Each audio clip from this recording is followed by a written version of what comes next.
பிதா, குமாரன், பரிசுத்தாவியின் நாமத்தினாலே ஆமீன். ஜெபிப்போம். தலைமுறை தலைமுறையாய் எங்களை தாங்கி நுழைத்து வருகின்ற எங்கள் தாயும் தந்தையுமாகி அன்பு நிறைந்த நல்ல ஆண்டவரே, இந்த மன மகிழ்ச்சியான இந்த புதிய நாளுக்காக நன்றி செலுத்துகிறோம். தொடர்ந்து ஒரு புதிய நாளினை நாங்கள் கடந்து வரும்படியாய் நீர் பாராட்டின உங்களுடைய கிருபைகளுக்காக நான் நன்றி படைக்கின்றோம். இந்நாளிலும் ஆண்டவரே, உங்களுடைய திரு வார்த்தைகளை தியானிக்க நீர் எங்களுக்கு அருள் கூர்ந்திருக்கிறீர். உங்களுக்கு நன்றி. தியானிக்கின்ற வேளையில நீர் எங்களுடைய உள்ளங்களையும் எங்களுடைய மனதை திறந்தருளும். உங்களுடைய வார்த்தைகள் எங்களுடைய இதயங்களை தைக்கத்தக்கதான கிருபையை தந்து தொடர்ந்து நீர் எதிர்பார்க்கின்ற வாழ்வை இந்த தவ காலங்களை நாம் மேற்கொள்ள அருள் தாரும். இயேசுவின் வழி வேண்டுகிறோம் உங்கள் அன்பின் கடவுளே, ஆமீன். இயேசு கிறிஸ்துவின் இனிதான திருப்பெயரில் இந்திய சுதேச மிஷனரி சங்கத்திற்கு எனது அன்பான வாழ்த்துக்களையும் வணக்கத்தையும் நன்றிகளையும் தெரிவித்துக் கொள்கிறேன். இதில் உடன் பணியாளராக பணியாற்றுகின்ற ஊழியக்காரர்கள் அனைவருக்கும் எனது அன்பான வணக்கத்தை மீண்டுமாக தெரிவித்து அவர்களை ஊழியங்களை ஆண்டவர் சிறக்க செய்ய என்னுடைய வாழ்த்துக்களை நான் உரித்தாக்குகிறேன். இந்நாளிலும் மத்தேயு நற்செய்தியில் இயேசு என்கின்ற செம்பொருளின் கீழாக இந்த தவ காலங்களில நாம் தியானிக்க அழைக்கப்பட்டிருக்கிறோம். அதனுடைய தொடர்ச்சியாக மலை பிரசங்கத்திலே ஆண்டவராகிய இயேசு கிறிஸ்து பொழிந்த திருவார்த்தைகளை இந்த நாட்டிலே தியானித்துக் கொண்டு வருகிறோம். மலை பிரசங்கம் அன்றைய பெருமிக்க மற்றும் சட்டப்பூர்வமான மத தலைவர்களை சவால் செய்கின்ற ஒரு அறைகூவல் விடுக்கின்ற ஒரு செய்தியாகவே அது இருந்தது. இயேசுவை போலவே சட்டப்பூர்வமான கடைபிடிப்பை விட இதயபூர்வமான கீழ்ப்பிடிதல் மிக முக்கியமானது என்று கற்பித்த பழைய ஏற்பாட்டு தீர்க்கதரிசிகளின் செய்திகளுக்கு அவர்களை மீண்டுமாக அழைத்து சென்றது. இப்படி இந்த வார்த்தைகளை சிந்திக்கின்ற வேளையில 4 வழிகளில இந்த மலை பொழிவு பிரசங்கத்தை நாம் புரிந்து கொள்ள அழைக்கப்படுகிறோம். முதலாவதாக சீடர்களுக்கான நெறிமுறைகள் மற்றும் அனைத்து விசுவாசிகளுக்கும் ஒரு நடத்தையின் தரமாக இந்த பகுதியை நாம் புரிந்து கொள்ள அழைக்கப்படுகிறோம். இரண்டாவதாக கடவுளுடைய இறையரசின் மதிப்புகளை தகவுகளை அவைகள் நித்தியமானது. அதே நேரத்தில் உலக தகவுகள் மதிப்புகள் தற்காலிகமானது. இவைகள் வேறுபடுகின்றன என்பதை நாம் புரிந்து கொள்ள வேண்டும். மூன்றாவதாக இந்த மலைப்பொழிவு செய்தியானது பரிசேயர்களின் மேலோட்டமான விசுவாசத்தை கிறிஸ்து கோரும் உண்மையான நம்பிக்கையுடன் வேறுபடுத்தி காட்டுகின்றன என்பதை நாம் ஆழமாக கவனிக்க வேண்டும். புதிய இறையரசில பழைய ஏற்பாட்டினுடைய எதிர்பார்ப்புகள் எவ்வாறு நிறைவேறுகின்றன என்பதை இவைகள் காட்டுகின்றதாக நாம் புரிந்து கொள்ள வேண்டும்.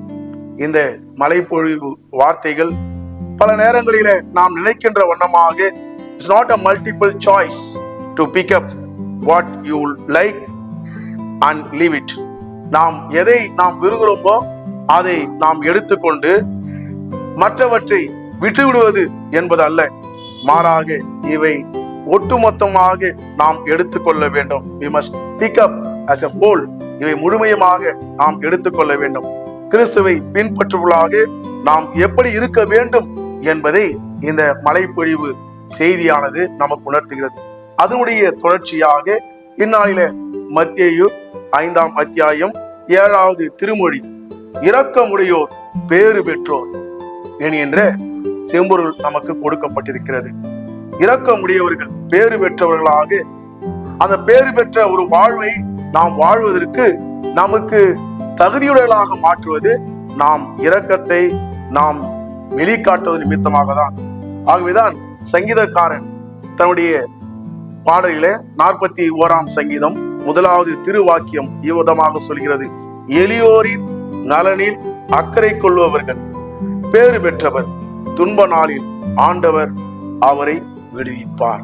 அப்படி என்று சொன்னால் இரக்கம் உடைய ஒரு மக்களாக நாம் இருக்க ஆண்டவர் அழைக்கப்படுகிறார். இதையே நீதிமொழிகளில மிக அற்புதமாக சொல்லப்பட்டிருக்கிறது. அனைவருக்கும் புரிந்த ஒரு செய்திதான். ஏழைகளுக்கு இறங்கி உதவி செய்கிறவர் ஆண்டவருக்கு கடன் கொடுக்கிறார். ஏழைக்கு இறங்குகிறவன் கர்த்தருக்கு கடன் கொடுக்கின்றான். அவர் கொடுத்ததை ஆண்டவரே திருப்பி தந்து விடுவார். இப்படி நாம் இரக்கம் செய்கிற மக்களாக, ஏழை எளிய மக்களை குறித்த கரிசனை கொண்டவர்களாக, அவளுக்கு இரக்கத்தை நாம் வெளிக்காட்டுகின்றவர்களாக இருக்க அழைக்கப்படுகிறோம். அதையே மீகா தீர்க்கன் சொல்கின்ற போது, ஆண்டவர் எதை எதிர்பார்க்கின்றார் என்று சொல்கிற போது, ஓ மானிடா, நல்லது எது என அவர் உனக்கு காட்டியிருக்கின்றாரே. நேர்மையை கடைபிடித்தலையும் இரக்கம் கொள்வதில் நாட்டத்தையும். பழைய மொழிபெயர்ப்புல இது எவ்விதமாக சொல்லப்படுகிறது என்று சொன்னால், இரக்கத்தை சிநேகித்து என்ற வார்த்தையை பயன்படுத்துகிறோம். இந்த இரக்கத்தை சிநேகிக்கின்றவர்களாக, இரக்கத்தை நாம் வெளிக்காட்டுகிறவர்களாக இருக்க அழைக்கப்படுகிறோம். ஆகவே அன்புக்குரியவர்களே, இந்த தவ காலங்களில நாம் நமக்கு உண்டான சிலவற்றை விட்டுவிடவும், அல்லது நம்முடைய வாழ்வில சில காரியங்களை நாம் விட்டு தொடர்ந்து ஆண்டவரை சார்ந்து வாழ்வதற்கான தருணங்களை உருவாக்கி கொள்கின்ற தவ காலங்களாக இவைகளை நாம் பின்பற்றுகிறோம். அதன் அடிப்படையில சிலவற்றை நாம் விட்டுவிட எத்தனிக்கிறோம். ஆனால் அதனுடைய பொருள் என்ன? நாம் விட்டுவிடுகின்ற அந்த காரியங்களிலிருந்து சேகரிக்கப்படுகின்றவற்றை தேவையுடைய மக்களுக்கு நாம் கொடுக்கும்படியாக அழைக்கப்படுகிறோம். ஒருவேளை மத்தேயு 18ஆம் அத்தியாயத்துல 2 பணியாளர்களுக்கு இடையே நடக்கிற சம்பவம் நாம் அறிந்தது. தன் உடன் பணியாளருக்கு இரக்கம் காட்டாத அந்த பணியாளர் எவ்விதமாக தண்டிக்கப்பட்டான் என்பது. நான் உனக்கு இரக்கம் காட்டியது போல நீயும் உன் உடன் பணியாளருக்கு இரக்கம் காட்டியிருக்க வேண்டும் அல்லவா என்று இயேசுவானவர் அவனிடத்தில் கேட்கின்றார். அவன் இரக்க காட்டிய தவறியதால் அவன் தண்டிக்கப்படுகின்றான். அதே நேரத்தில் இரக்கம் காட்டுவது என்பது ஆண்டவர் எதிர்பார்க்கின்ற ஒரு காரியம். ஆகவேதான் அவருடைய நல்ல சமாரியன் ஓமையில திருச்சட்ட அறிஞர் கேட்கின்ற ஒரு கேள்விக்கு அவர் பதிலளிக்கின்ற வகையில ஒரு ஓமையை அவர் கூறுகின்றார். அதில இறுதியாக ஒரு கேள்வியை முன்வைக்கின்றார்.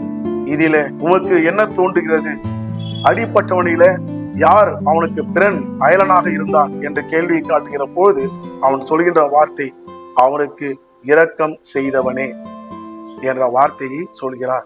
அன்புக்குரியவர்களே, இரக்கம் செய்வதை கடவுள் எதிர்பார்க்கின்றார். ஆகவேதான் இந்த வாக்கியத்துல சொல்கின்ற போது இரக்கம் உள்ளவர்கள் பாக்கியவான்கள் என்பதாய் அவர் தெளிவுபடுத்துகின்றார். ஏனெனில் இரக்கம் காட்டாதோருக்கு இரக்கமற்ற தீர்ப்பு தான் கிடைக்கும். இரக்கமே தீர்ப்பை வெல்லும் என்று சொல்லி யாக்கோபு 2ஆம் அத்தியாயம் 13வது திருமொழி நமக்கு உணர்த்துகிறது. அன்புக்குரிய இறை மக்களே, இந்த தவ காலங்களுக்குள்ளாக நாம் கடந்து வருகிற வேளையில நாம் சிலவற்றை தவிர்க்கின்ற வேளையில அந்த தவிர்ப்பவற்றிற்காக நாம் செய்கின்ற காரியங்கள் எப்படியாக இருக்கின்றோம். உணவை நாம் தவிர்க்கலாம், நாம் மாம்சமானவற்றை தொடாமல் இருக்கலாம். ஆனால் வாரத்தில இவ்வளவு என்று நாம் செலவு செய்வோம் இந்த உணவுக்காகவோ மற்ற தேவைகளுக்காகவோ. அவற்றை நாம் எடுத்து வைத்து தேவையுடைய மக்களுக்கு, திருப்பணிகளுக்கு, இது போன்ற ஊழியங்களை மேற்கொள்கின்ற சங்கங்களுக்கு நாம் தாங்கும்படியாக நாம் அழைக்கப்படுகிறோமே அன்றி மாறாக இந்த நாளிலே நான் எல்லாவற்றையும் விட்டு விட்டேன் அல்லது இந்த நாட்கள் நான் விடுகிறேன் என்பது அல்ல. மாறாக இவைகளிலிருந்து நாம் பெறுகின்ற தொகையை ஆண்டவர் எதிர்பார்க்கின்ற வண்ணமாய் தேவையுடைய மக்களுக்கு நாம் பகிர்ந்தளித்து இந்த தவ காலங்களில நாம் பயணிக்க அழைக்கப்படுகிறோம். ஒருவேளை தவ காலம் என்பது அது ஒரு சீசனல் நிகழ்வாக அல்ல, மாறாக ஆண்டவருடைய இறையரசை நோக்கி நாம் மேற்கொள்கின்ற ஒரு பயணம்.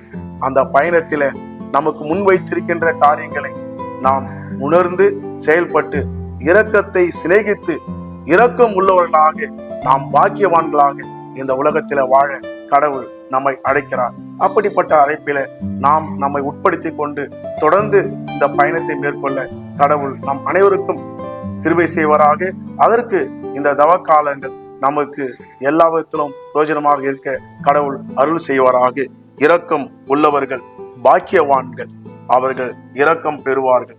எனில் இப்படிப்பட்ட இந்த இரக்கத்தை சிநேகிக்கிற மக்களாய் கடந்து வர ஆண்டவர் தாமே நாம் அனைவருக்கும் துணை செய்வாராக.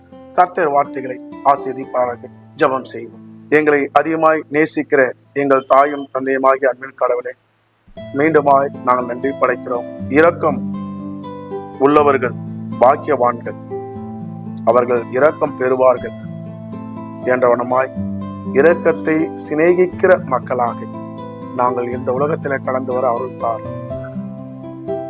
தேவனுடைய மக்களுக்கு திறந்து கொடுக்கின்ற ஒரு பிள்ளைகளாக மக்களாக, அந்த தேவனுடைய மக்களை சந்திக்கின்ற ஊழியங்களை தாங்குகின்ற ஒரு மக்களாக எங்களை உட்படுத்தி கொண்டு இந்த தவ காலங்களை நாங்கள் கடந்து வர எங்களுக்கு துணை செய்யும். நீர் விரும்புகிற வண்ணமாய் உம்முடைய தீர்க்கங்கள் மூலமாய் நீ உணர்த்திருக்கின்ற உண்மைகளை உணர்ந்து செயல்படுகிற மக்களாய் இந்த தவ காலங்களை நாங்கள் பயன்படுத்திக் கொள்ள அருள்தார். பல நேரங்களிலே நாங்கள் எடுக்கின்ற திட்டங்கள், தீர்மானங்கள் பின்வாங்கி போகின்ற சூழல்கள் உருவாகிற நிலை இருந்தால் உம்முடைய தூய ஆவியானவர் எங்களை பலப்படுத்தி, எங்களை திடப்படுத்தி, தொடர்ந்து எங்களுடைய தீர்மானத்திலே நாங்கள் பயணிக்கின்ற மக்களாய், அதன் வாயிலாய் உம்முடைய இறையரசை உரியவர்களாக எங்களை தகுதிப்படுத்தி கொண்டு இந்த தவக்கால பயணங்களை மேற்கொள்ள ஆண்டவர் அருள் செய்யும்படியாக விடுதல் செய்கிறோம். இவ்வேளையில இந்திய சுதேச மிஷனரி சங்கத்திற்காக, அதனுடைய திருப்பணிக்காக, திருப்பணி மூலமாய் பயன்பெறுகின்ற அனைவருக்காக நாங்கள் நன்றி செலுத்துகின்றோம். ஆண்டுகள் பல கடந்து இந்த பணியை செய்து வருகிற சங்கத்தை கர்த்தர் ஆசீர்வதியும். அதனுடைய பொறுப்பாளர்களை உங்களுடைய விலையேறு பெற்ற அருக்கரத்துல நாங்கள் ஒப்புக்கொடுக்கிறோம். இந்திய தேசம் எங்கும் அவர்கள் பயணித்து இந்த பணிகளை பார்வையிட செல்கிற போதெல்லாம் அவருடைய பயணங்களில உங்களுடைய பிரசனத்தையும் ஆண்டவருடைய பிரயாணத்தினுடைய பாதுகாவலையும் தந்து தொடர்ந்து இந்த பணிகள் சிறக்க அவர்களை கருவியாக பயன்படுத்தியுள்ளோம். அதற்கு நாங்களும் உடன் எங்களுடைய பங்களிப்பை கொடுக்கிற மக்களாய் கடந்து வர கர்த்தர் உதவி செய். துதிகான மகிமை உட்கே செலுத்துகிறோம். நாங்கள் எண்ணிக்கொண்டவைகள் கொடுக்கஸ்தமாக்கின்ற ஆசீர்வாதங்களை உங்களுடைய கிருபையிலையும் எங்கள் அனைவருக்கு தந்துள்ளபடியாக இரட்சகரும் மீட்பராகிய இயேசுவின் வழியை விடுதலை செய்கிறோம். எங்கள் அன்பு நிறைந்த நல்ல ஆண்டவரே, ஆமீன். கர்த்தர் இரக்கமுள்ள கிருபைக்கும் பராமரிப்புக்கும் பாதுகாவலுக்கும் வழிநடத்தலுக்கும் நம் அனைவரையும் சிறப்பாக இந்திய சுதேச மிஷனரி சங்கத்தையும் அவருடைய திருப்பணிகளை முன்னெடுத்து செல்கின்ற திருப்பணிவிடையாளர்களையும் அவருடைய பொறுப்பாளர்களையும் தாழ்த்து ஒப்படைக்கிறோம். ஆண்டவராகிய இயேசு கிறிஸ்துவின் கிருபை, தாயும் தந்தையுமாகிய அவருடைய அன்பு, தூய அவருடைய அருளும் ஆசீர்வாதம் நம் அனைவரோடு கூட இன்றும் சதநாட்களும் தங்கி நிலைத்திருப்பதாக. ஆமீன்.